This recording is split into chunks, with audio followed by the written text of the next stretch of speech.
The black Range Rover sat silent in the palace courtyard, its tinted windows reflecting the gray London sky like dark mirrors hiding secrets. Inside Buckingham Palace, Prince William paced the marble floors, his jaw clenched tight as marble itself. The phone call he'd received 30 minutes ago had shattered his morning routine and possibly his relationship with his stepmother forever. "Your Highness," the head of palace security had said, his voice trembling with uncertainty. "We need you to come immediately. It's about Queen Camilla's vehicle. We found something that, well, sir, you need to see this yourself." What the guard discovered hidden beneath the leather seats would expose a web of deception that reached into the very heart of the royal family. Years of carefully constructed lies were about to crumble, and William knew that once he walked out to that courtyard, nothing would ever be the same again. The truth was finally demanding its day in court, and Queen Camilla was about to face the one person she'd hoped would never discover her secret. The morning started like any other Tuesday in the life of Prince William. He was reviewing his schedule for the upcoming charity visits when his private secretary knocked on the door of his study at Kensington Palace. The man's face was pale, and his usual composed demeanor seemed shaken. "Sir, we have a situation that requires your immediate attention," the secretary said, his voice barely above a whisper. "It concerns Her Majesty Queen Camilla." William looked up from his papers, sensing the gravity in the man's tone. As the heir to the throne, he was accustomed to handling delicate family matters, but something about this felt different. More urgent, more dangerous. "What kind of situation?" William asked, setting down his fountain pen. The palace security team discovered something during a routine inspection of the royal vehicles this morning. They found items in Queen Camilla's personal Range Rover that— The secretary paused, choosing his words carefully, that raised serious questions about her recent activities. William felt a cold sensation in his stomach. Ever since his father, King Charles, had married Camilla, there had been an uneasy peace in the royal family. William had learned to accept her presence, even respect her dedication to royal duties. But he had never fully trusted her, especially after the way she had entered their lives during his parents' troubled marriage. "What exactly did they find?" William demanded, standing up from his desk. The secretary handed him a sealed envelope. "The head of security thought it best that you see the evidence yourself, sir. He's waiting at Buckingham Palace with the vehicle." William tore open the envelope and pulled out several photographs. His breath caught in his throat as he studied the images. Hidden beneath the custom leather seats of Camilla's Range Rover were documents, USB drives, and what appeared to be recording devices. But it wasn't just the presence of these items that shocked him. It was what the documents revealed. The papers were copies of private royal correspondence, including personal letters between William and his father, confidential medical records, and, most disturbing of all, detailed notes about private family conversations. Someone had been systematically collecting and documenting the most intimate details of royal family life. William's hands trembled as he continued through the photographs. There were images of bank statements showing payments to various media outlets, contact lists of journalists and tabloid editors, and what appeared to be a detailed schedule of royal activities that had never been made public. "How long has this been going on?" William asked, though he dreaded the answer. "Based on the dates on some of these documents, sir, it appears this has been happening for at least 3 years, possibly longer." 3 years. William's mind raced back through recent events. The mysterious leaks to the press about family disagreements. The uncannily accurate tabloid stories about private conversations. The way certain personal details had found their way into newspapers despite the family's best efforts at privacy. It all suddenly made terrible sense. William grabbed his coat and headed for the door. "Prepare my car. I'm going to Buckingham Palace immediately." The drive across London felt like the longest 30 minutes of William's life. His mind churned with questions and rising anger. How could Camilla have betrayed the family's trust so completely? What was her motivation? Was it money, power, or was something else entirely? When he arrived at Buckingham Palace, the head of security, James Morrison, was waiting for him in the courtyard. Morrison was a 20-year veteran of royal protection, a man whose loyalty and discretion were beyond question. If he was concerned enough to call William directly, the situation was serious indeed. "Your Highness," Morrison said, his face grim. "Thank you for coming so quickly. I thought it best that you see this before we proceeded with any formal investigation." Morrison led William to where Camilla's Range Rover sat, its doors open and interior exposed. The vehicle looked innocent enough from the outside, a standard royal transport with bulletproof windows and enhanced security features. But the hidden compartments that the security team had discovered told a different story. "We found the first device during a routine security sweep this morning," Morrison explained. It was a small recording device professionally installed beneath the driver's seat. "When we started looking more carefully, we found the hidden compartments." William bent down to examine the vehicle interior. The compartments were expertly concealed, invisible to casual observation.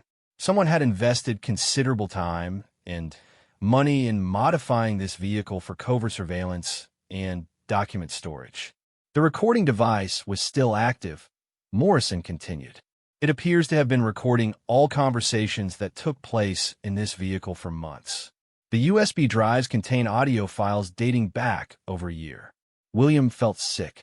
He thought about all the times he had ridden in this vehicle with Camilla. Private conversations about family matters, discussions about his children, personal reflections about his role as heir to the throne. All of it potentially recorded and preserved. "What about the documents?" William asked. Morrison handed him a file folder. "These are copies of what we found. The originals are being processed as evidence." "Sir, these documents include private communications between members of the royal family that should never have been accessible to anyone outside the immediate family circle." William opened the folder and began reading. The first document was a copy of a personal letter he had written to his father just 6 months ago, discussing his concerns about the future of the monarchy and his own readiness to assume greater responsibilities. It was a deeply personal communication that he had never shared with anyone except King Charles. The second document was even more disturbing. It was a detailed account of a private family dinner conversation from several months ago, complete with direct quotes from family members discussing sensitive political and personal topics. The level of detail was so precise that it could only have come from someone who was present at the dinner. William continued reading, his anger building with each page. There were medical records that should have been strictly confidential, financial information about royal family expenditures, and even personal details about his children's education and activities. "Sir," Morrison said quietly, "there's something else you need to know. We found evidence that copies of these materials have been transmitted electronically to external parties." William looked up sharply. "What kind of external parties?" "Media outlets, sir. Tabloid newspapers, online publications, and what appear to be foreign news organizations. The electronic records show regular uploads of audio files and document scans to various email addresses and cloud storage accounts." The implications hit William like a physical blow. Not only had Camilla been collecting private family information, but she had been actively sharing it with the media.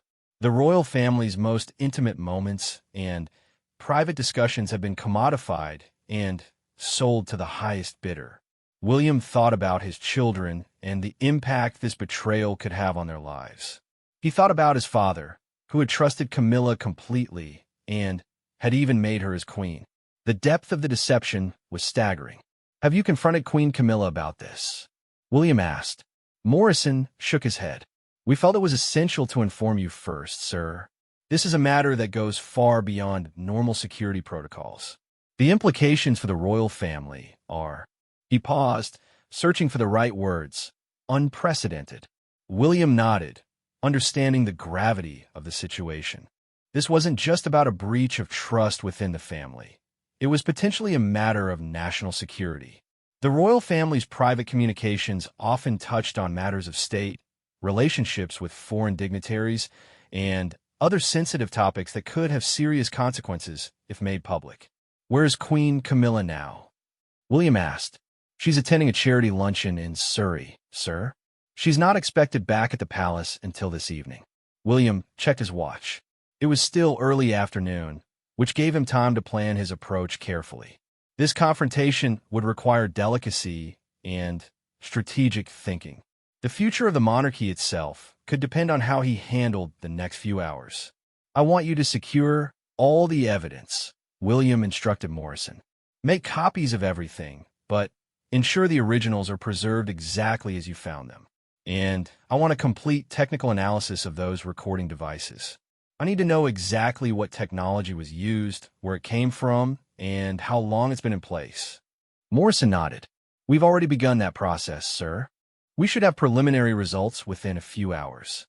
William walked around the Range Rover one more time, tried to process what he had learned. The vehicle that had seemed so ordinary just hours ago now felt like a crime scene. Every surface, every compartment could potentially hold more evidence of betrayal. Sir, Morrison said hesitantly, there's one more thing.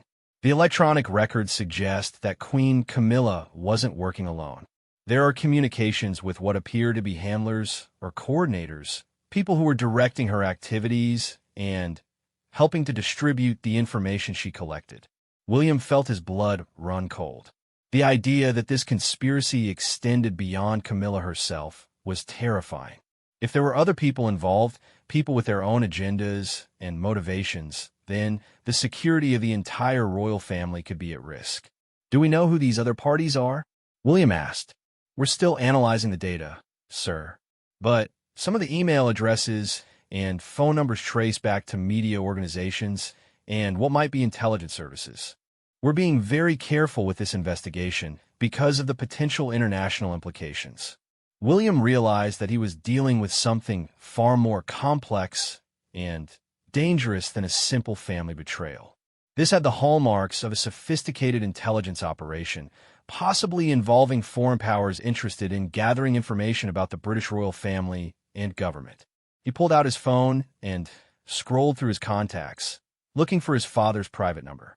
King Charles needed to know about this immediately, but William also knew that this conversation would be one of the most difficult of his life. How do you tell your father that his wife has been systematically betraying the family for years? The afternoon sun was beginning to fade as William stood in the palace courtyard, surrounded by evidence of a betrayal that threatened to tear apart everything he had always believed about family, loyalty, and trust. The confrontation with Camilla was still hours away, but already William could feel the weight of the moment that was coming. This was more than just a family dispute or a breach of royal protocol.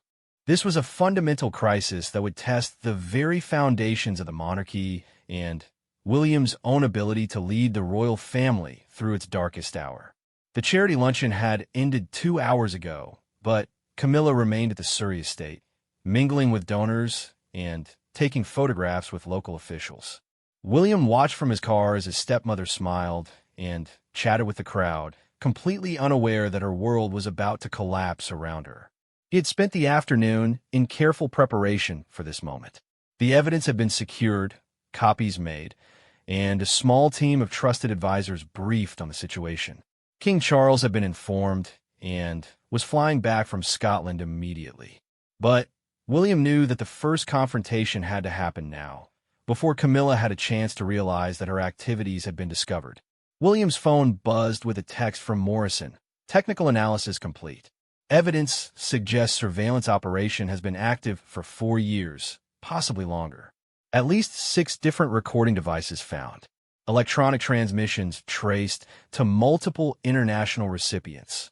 For years, William felt sick thinking about all the private moments that had been captured and transmitted to unknown parties.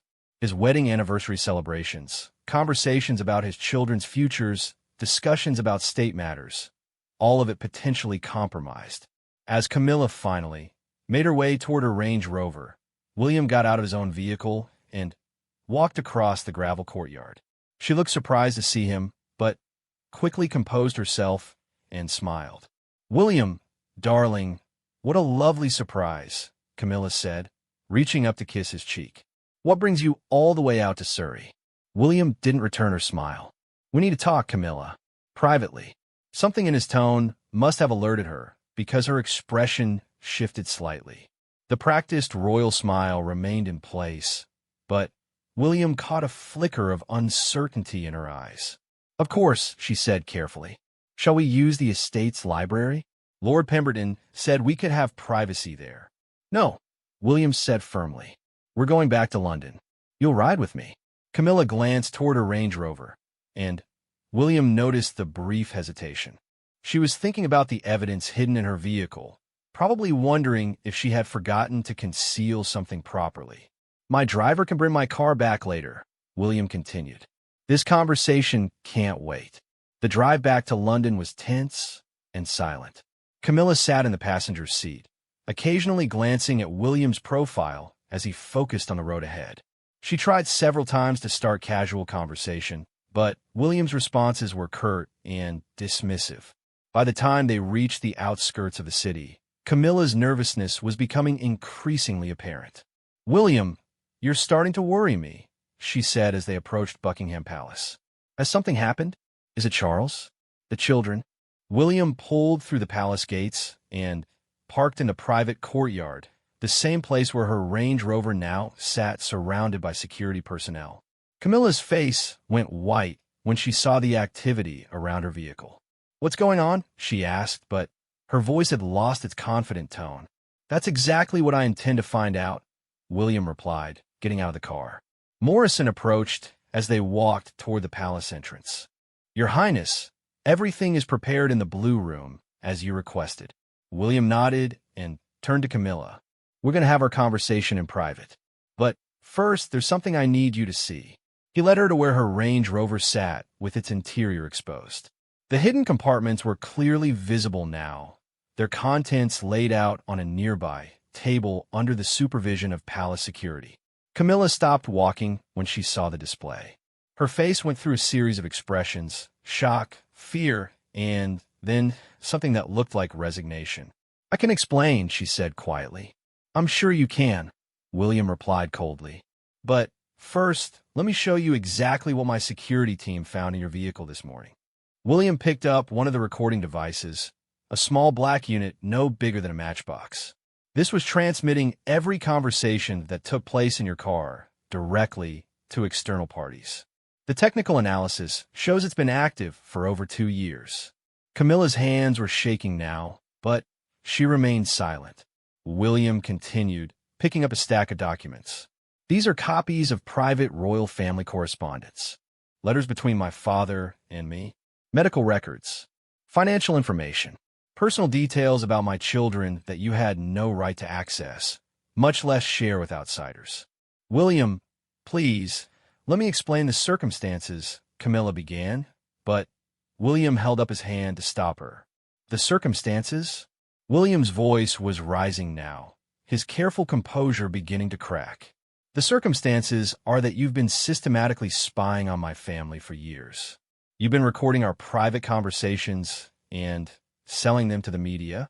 You violated every principle of trust and loyalty that the royal family is built on."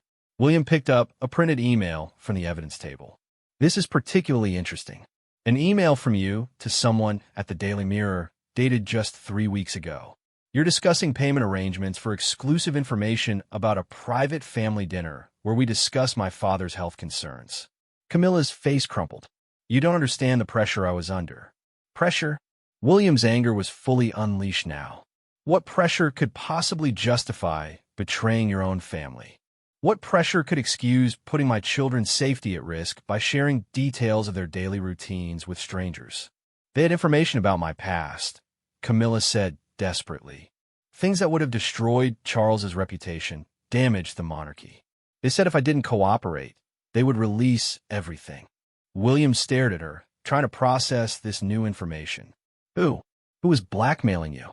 "I don't know their real names," Camilla said, tears streaming down her face now. "It started small. They just wanted little bits of information. Gossip, really. They said it was harmless.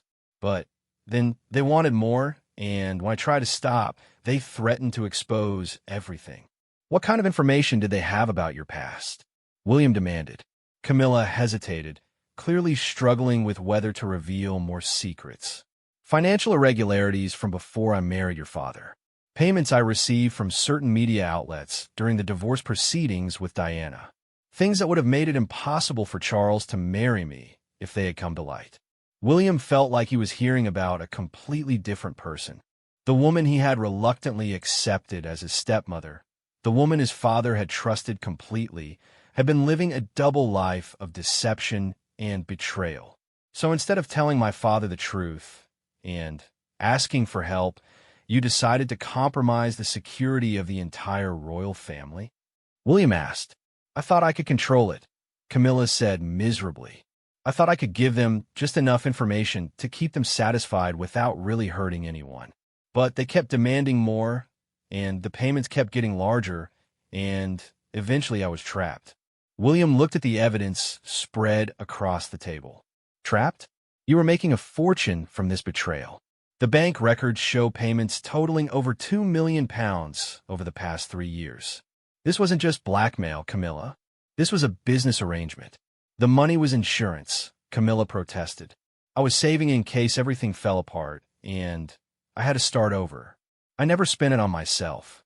But you were willing to spend my family's privacy and security to get it, William replied. Do you have any idea what you've done? Some of the information you shared could have been used to target my children. Security details, travel schedules, personal routines. You didn't just betray us, Camilla. You potentially put our lives at risk. The weight of her actions seemed to finally hit Camilla fully. She sank into a nearby chair, her face buried in her hands. I never meant for it to go this far. I thought I could stop it at any time. Who were these people? William pressed. The investigation suggests this was more than just tabloid journalism. Some of the electronic trails lead to foreign intelligence services. Camilla looked up with genuine fear in her eyes. I don't know. My main contact called himself Thompson, but I'm sure that wasn't his real name. He said he worked for a media consortium, but some of the questions he asked. She paused, clearly frightened by her own memories. What kind of questions? About government meetings Charles attended. About conversations with foreign dignitaries. About the family's relationships with other royal families. Things that seemed like they went far beyond celebrity gossip. William realized that the situation was even worse than he had initially thought. If foreign intelligence services had been involved, then state secrets could have been compromised. The damage could extend far beyond the royal family to national security. How did you access the information they wanted? William asked. Some of these documents should have been impossible for you to obtain. Camilla looked ashamed.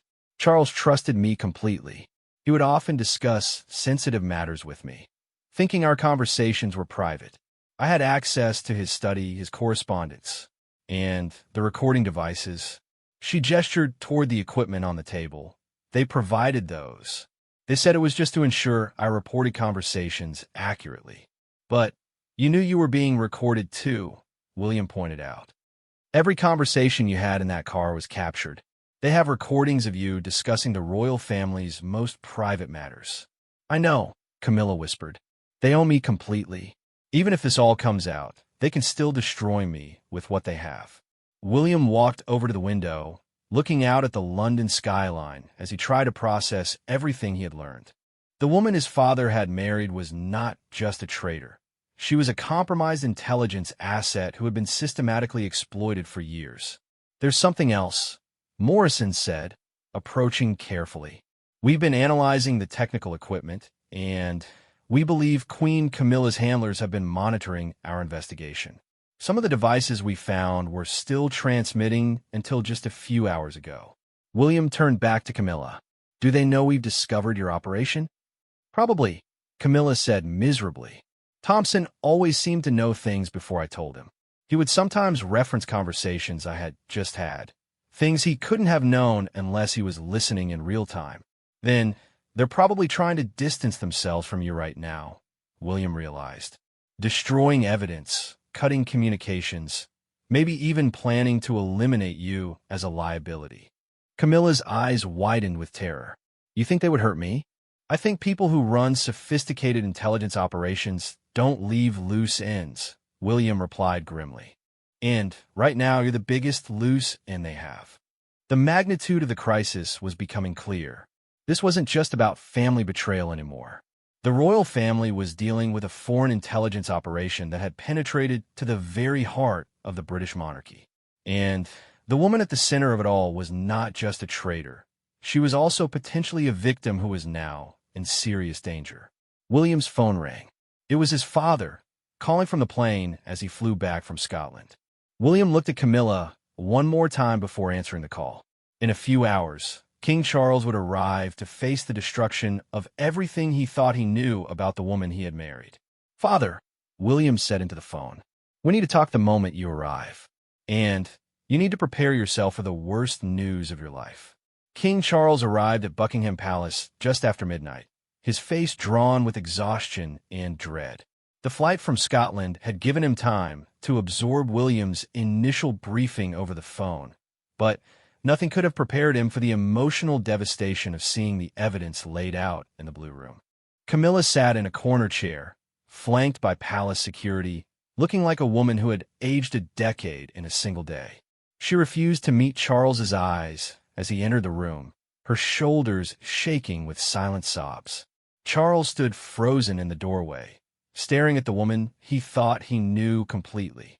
For years of marriage, decades of relationship, and yet the person sitting before him felt like a complete stranger. "Show me everything," Charles said quietly to William, his voice hoarse with emotion. For the next 2 hours, William walked his father through each piece of evidence.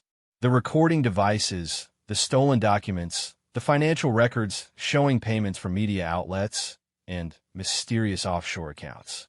Charles listened in silence, his face growing more ashen with each revelation.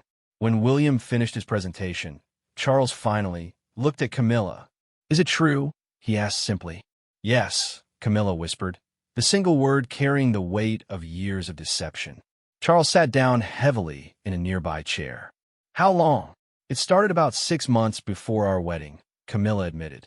"They approached me with evidence of financial irregularities from my past, payments I had received from tabloids during your divorce from Diana. They said they would expose everything if I didn't cooperate. And you never thought to tell me?" Charles asked, his voice breaking. "You never thought that I might have been able to help you, protect you?" "I was terrified," Camilla said. "I thought if you knew the truth about my past dealings with the media, you would call off the wedding. I thought I could handle it myself, give them small pieces of harmless information, and eventually find a way out." Charles shook his head in disbelief. "Harmless information?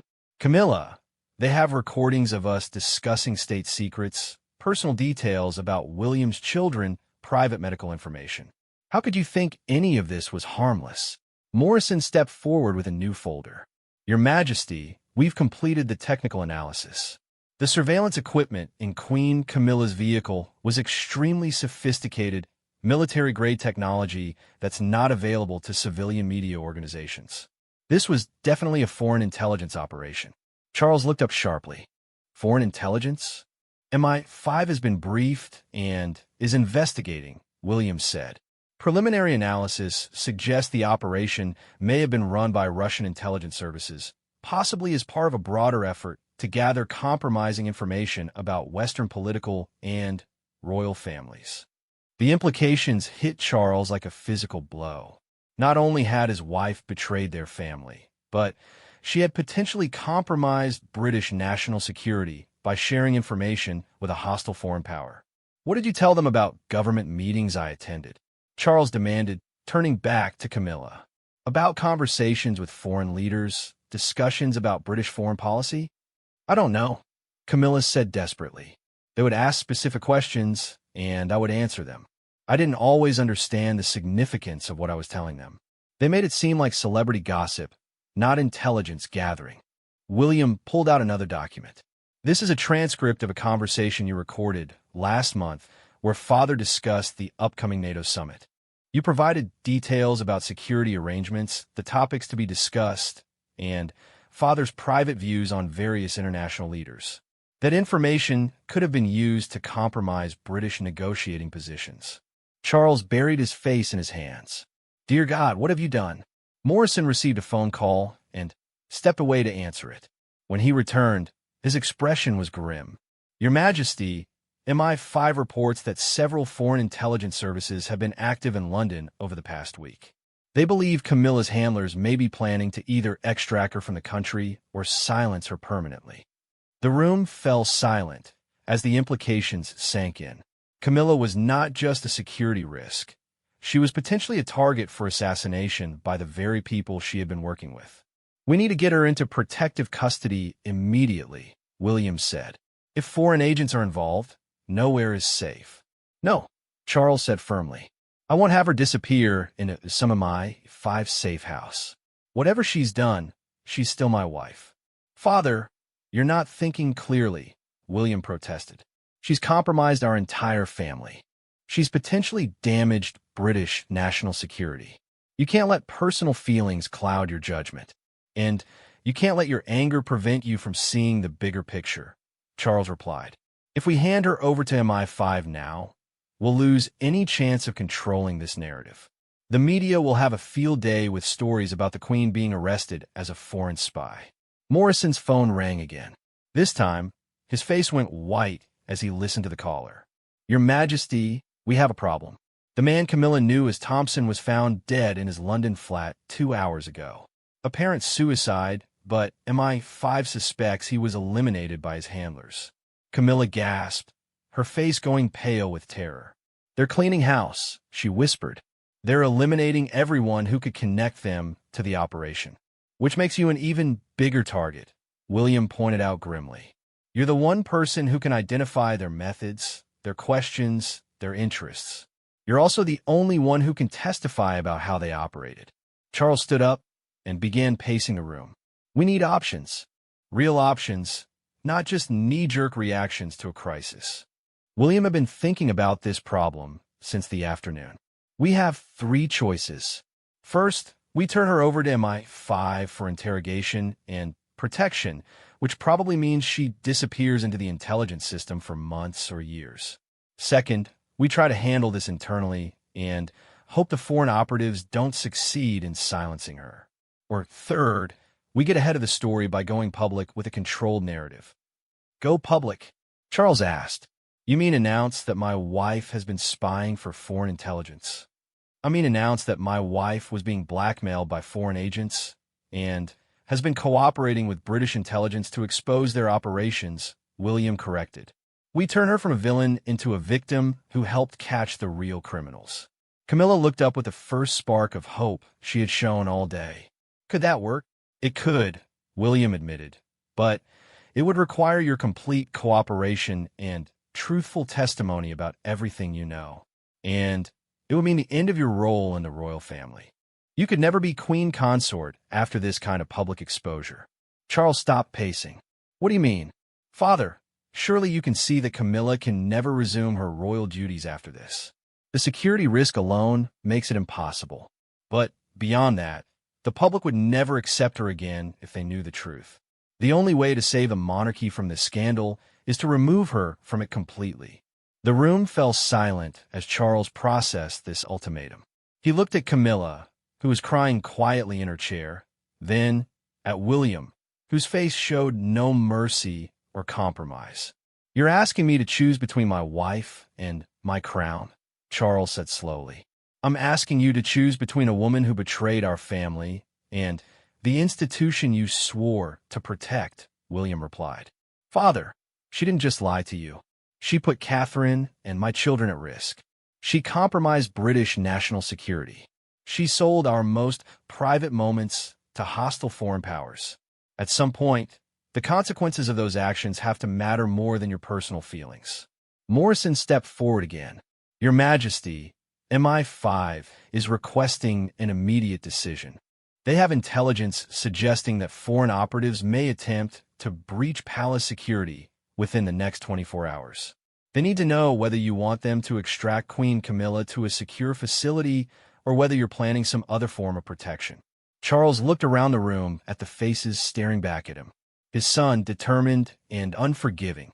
His wife, broken and terrified. The security professionals, focused only on containing the damage and protecting the crown. The weight of the monarchy of British national security, of his family's future, all rested on the decision he made in the next few minutes.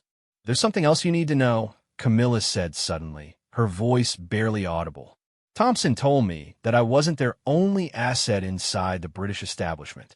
He said they had sources in Parliament, in the military, in other parts of the royal household. This operation was bigger than just me." William and Charles exchanged glances. If Camilla was telling the truth, then this crisis extended far beyond their family. The entire British government could be compromised by foreign intelligence operations. "What kind of sources?" William demanded. "Who else was involved?" "I don't know specifically," Camilla said. But Thompson made references to other operations, other people who were providing information. He said the royal family was just one part of a much larger intelligence-gathering effort. Morrison was already on his phone, presumably reporting this new information to MI5. The scope of the crisis was expanding by the hour, and the royal family found themselves at the center of what could be the largest foreign intelligence penetration of British institutions in decades. "Father," William said quietly, "this is bigger than our family now. If Camilla has information about other intelligence operations, she has to cooperate fully with the investigation. There's no middle ground here." Charles looked at his wife one more time. The woman he had loved, married, and trusted completely had become the key witness in a case that could expose the vulnerabilities of the entire British establishment. "Camilla," Charles said softly, "if you cooperate fully with MI5, if you tell them everything you know about these operations, I'll ensure that you're protected and that your testimony is kept as confidential as possible. But your role as my wife, as Queen Consort, ends tonight." Camilla nodded through her tears, understanding that this was the best offer she was likely to receive. "I'll tell them everything," she whispered. "I'll help catch the people who used me, who manipulated me into betraying the people I love." William felt no satisfaction in watching his stepmother's world collapse around her. But he also felt no sympathy. The choices that had led to this moment were hers alone, and the consequences were exactly what she deserved. As Morrison coordinated with MI5 for Camilla's immediate transfer to a secure facility, William thought about the long road ahead. The investigation would take months, possibly years. The media coverage would be intense and unforgiving. The royal family would face its biggest crisis since the abdication of Edward VIII. But they would survive, as they always had, because they understood that the institution was bigger than any individual, even a king or queen. The crown would endure, even if the people who wore it sometimes failed to live up to its responsibilities. Charles signed the formal documents authorizing Camilla's cooperation with MI5 and her removal from all royal duties. As he handed the papers to Morrison, he looked older than his years, broken by the betrayal of someone he had trusted completely. "Sir," Morrison said gently, "the cars are ready. We'll ensure her safety and keep you informed of any developments." As Camilla was escorted from the room, she turned back one last time to look at Charles. "I'm sorry," she said simply. "I'm sorry for everything." Charles nodded, but said nothing. There would be time for forgiveness later, perhaps, but tonight was about survival, of the monarchy, of the family, and of the principles that had guided the crown for over 1,000 years. William watched the cars disappear into the London night, carrying away the woman who had nearly destroyed everything his family had built. The immediate crisis was over, but the real work of rebuilding trust and security was just beginning. The sun was rising over London as father and son stood together in the palace courtyard, united by the weight of duty and the painful knowledge that sometimes protecting the crown required sacrificing the people who wore it.